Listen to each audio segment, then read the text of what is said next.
Neznane situacije seveda prinašajo s seboj negotovost. Zdaj, lahko so bolj ali manj intenzivne, lahko so kratkotrajne, lahko trajajo dlje časa, kot ta situacija z epidemijo, v kateri smo se znašli zdaj.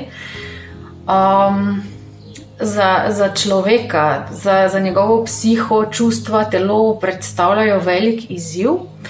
Zdaj, če ta situacija nekako tako, da se pričakuje nek pozitiven izid, nas lahko motivira k temu, da damo od sebe vse najboljše, da iz te situacije pridemo, bogatejši za izkušnjo. V glavnem, zdaj smo sredi nekega daljšega obdobja, kjer pač nam grozi smrt na nek način, čeprav tega večina nas ne občuti na lastni koži. Vemo, da bo minilo, ampak zaenkrat še ne vidimo jasnega konca. Poleg tega je treba vedeti, da tesnoba staršev, recimo v družini, močno vpliva tudi na tesnobo pri otrocih. Zato, ker otroci se ravnajo pri svoji tesnobi po starših. Če vidijo, da so zaskrbljeni tudi starši. Ker tudi, če nič ne govorimo o teh stvarih, otroci imajo neke radarje, ali kako bi temu rekli, kot da so nekako, sinhronizirani starši, z osebami, ki živijo z nami v naši bližini in začutijo, da nekaj ni v redu. Mogoče tega tudi ne znajo ubesediti, lahko pa to vidimo potem, da so bolj nemirni, da mogoče malo bolj nagajajo, iščejo spet neko mejo, neko varnost. Zato mislim, da je v Sloveniji zelo dobro bilo narejeno v medijskem prostoru, da se govori o tem tudi na otrokom razumljiv način. Ljudje smo v izrednih razmerah veliko bolj previdni, zato ker nas je strah. In to se potem odraža tudi na sprejemanju odločitev. Različne sociološke in psihološke raziskave kažejo, da zaradi strahu pred okužbo postanemo ljudje bolj prilagodljivi in okrepi se nam občutek pripadnosti lastnemu plemenu, če tako povem, lastnemu narodu. In zato tudi slabše sprejemamo razne ekscentričnosti, razne, čudne stvari, ki niso običajne. Postanemo tudi bolj moralno strogi, pa naša mnenja o družbenih zadevah postanejo malo bolj konzervativna. In ugotovili so tudi, da dnevno opominjanje na bolezen lahko zamaje naša dosedanja trdna politična prepričanja.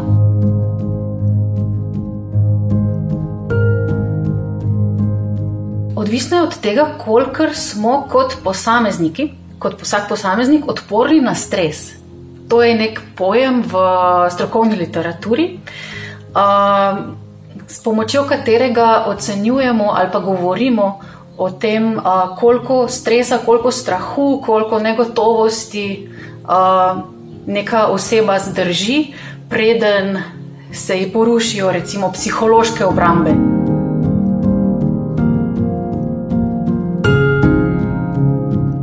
Stalno izpostavljanje novicam o epidemiji in poplavi na svetu o tem, kako si olajšati to izoliranost in stalna izpostavljenost katastrofičnim napovedim, v bistvu nam zelo poveča občutke ogroženosti in strah in seveda kolektivni strah celega naroda. Po celem svetu se zdaj to širi. Zdaj, nekaj tega zagotovo potrebujemo, zato ker to pri nas spodbudi varovalno vedenje in previdnost. Zdaj se mi zdi pomembno, da ostanemo povezani. Ker ne smemo se družiti, ampak je pomembno, da ostanemo povezani preko recimo z videoklici, starši in otroci, ki ne živijo skupaj, sorodniki, prijatelji. To je zelo pomembno, da se vidimo. Ena stvar je lahko tudi to, da se trudimo biti optimistični. Da ne zapademo v pesimizem, da recimo ne gledamo 5-krat na dan poročil, pa številke obolelih in umrlih, da nekako poskušamo ostati optimistični. Pomaga tudi smisel za humor. Zdaj krožijo po družbenih omrežjih razne smešne sličice, filmčki, ki nam dajo malo distance od vsega tega hudega, kar se dogaja. Ne smemo pa pozabiti tudi na redno gibanje, ki je zdaj, možnosti so zdaj omejene. Mogoče bo pa zdaj prišlo prav kakšno sobno kolo, ki je do zdaj služilo za, ne vem, odlaganje oblačil v dnevni sobi, zdaj pa je dobro, da ga izkoristimo. Zato, ker redno gibanje vedno znova naše možgane zalije z dobrimi kemikalijami, ki jih naredijo bolj odporne na udarce življenja. Virusa ne moremo kontrolirati, lahko pa kontroliramo svoje vedenje v zvezi s tem. In če se vedemo po priporočilih, smo na pravi strani, smo varni.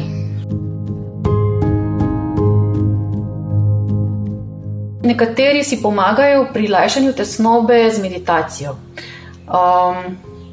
Če kdo zdaj želi začeti, pa je zelo tesnoben, mogoče ne bo šlo.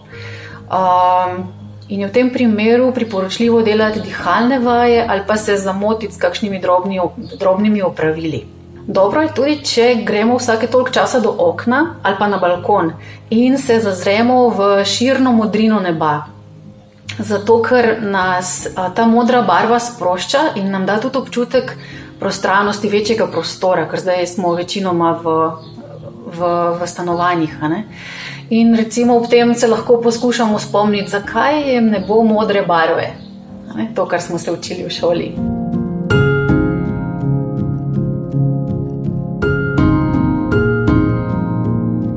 Ena od težjih stvari zdaj je to, da nimamo občutka kontrole.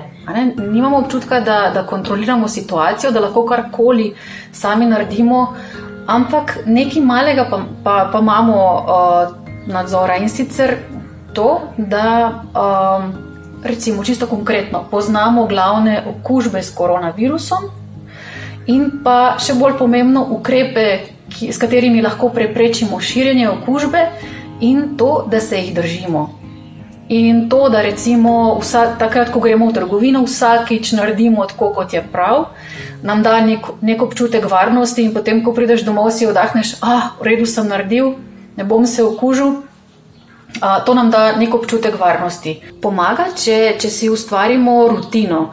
Če delamo od doma, na primer, je pomembno, da si naredimo urnik, ki je podoben tistemu, kot je v službi, samo da za razliko od takrat si ga lahko sedaj določimo sami.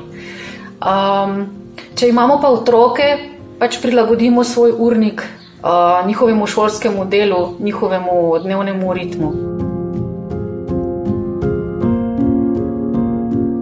Ja, tukaj je pa dobro, če smo kreativni. Fino je, da si vsak dan pripravimo kakšen droben užitek, ki se ga veselimo, in potem, ne vem, lahko je to nekaj pri kuhanju, lahko je neka zanimiva družabna igra, lahko je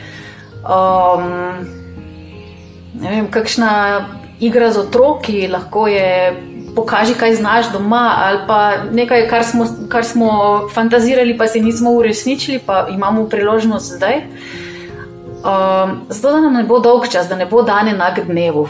Dobro je, če dneve načrtujemo. Tesnoba lahko preraste v kaj resnejšega, če je človek že sam po sebi nagnjen k temu, da reagira na spremembe ali pa dogodke v življenju z zelo hudo tesnobo. Če ima recimo težave v smislu anksiozne motnje, se lahko te še poslabšajo, lahko se pojavi nespečnost, ali pa če jemlje zdravila za anksioznost ali pa za depresijo, bo mogoče zaradi večje tesnobe zdaj potreboval malo višji odmerek. Iz zdravstvenega doma, kjer delam, mi drugi zdravniki pripovedujejo, da imajo trenutno največje težave starejši ljudje, ki so sami, ki živijo sami, jih je strah, da bi se okužili, da bodo sami umrli, po noči ne morejo spati, so ves čas nemirni. Tako da jaz mislim, da lahko zdaj ta strah kolektivni pač čez rob potisne tiste, ki prej niso imeli tako izrazitih težav.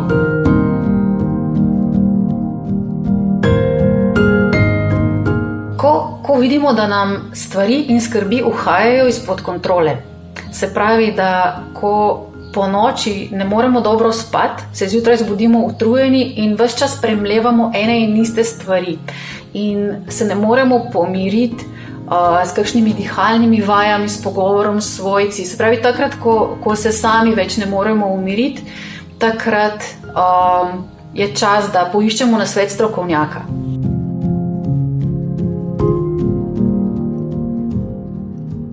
Mislim, da si bomo vsi skupaj zelo oddahnili, mogoče bomo celo proslavljali, ampak predvidevam, da bomo potrebovali kar nekaj mesecev, da se bomo lahko spet brezskrbno družili kot prej. Namreč take hude izkušnje ali pa tako kolektivne izkušnje strahu in groze ostanejo zapisane v naših možganih kar nekaj časa.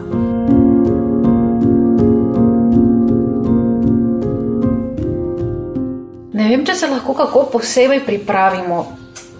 Jaz pričakujem, da bomo še naprej previdni.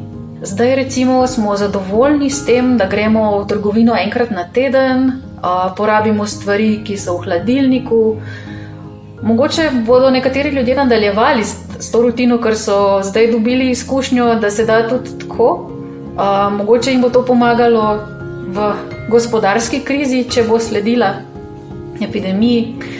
V vsakem primeru pa lahko malo sanjarimo, lahko načrtujemo aktivnosti, ki zdaj niso mogoče, recimo moji znanci, nekateri komaj čakajo, da grejo spet v službo, nekateri, kdaj bom lahko šel spet v kino, komi že čakam, ali pa da bi obiskali starše, ki živijo v tujini. Pa no, s takim sanjarjanjem lahko malo prekinemo monotoni vsak dan pa dolg čas. Mislim pa, da ta epidemija, ta čas zdaj nas vse dela bolj gibke, zato ker nas prisili v prilagoditve, ker nimamo izbire, moramo ostati doma, moramo delati od doma, moramo se ukvarjati z otroki, pa če nam je prav ali ne, moramo gledati doma svojega partnerja, moramo se dogovarjati z njim, hočeš nočeš, tisti, ki imajo starše, tašče, morajo zdržati z njimi. In jaz mislim, da nam bo ta čas, to obdobje epidemije dal zelo dobro povratno informacijo o nas samih. To psihološko agilnost lahko ohranjamo s tem, da se mogoče spomnimo, kako smo razmišljali takrat oziroma kako razmišljamo zdaj o sebi, o svojem življenju. In mislim, da zdaj večkrat razmišljamo o tem, da večkrat nam pride na misel možnost, da umremo, kaj bi bilo, če bi umrli, kaj bi bilo, če bi umrli naši bližnji, če bi bilo vsega konec. In iz te perspektive je tudi lažje videti to, kar nam je v življenju pomembno.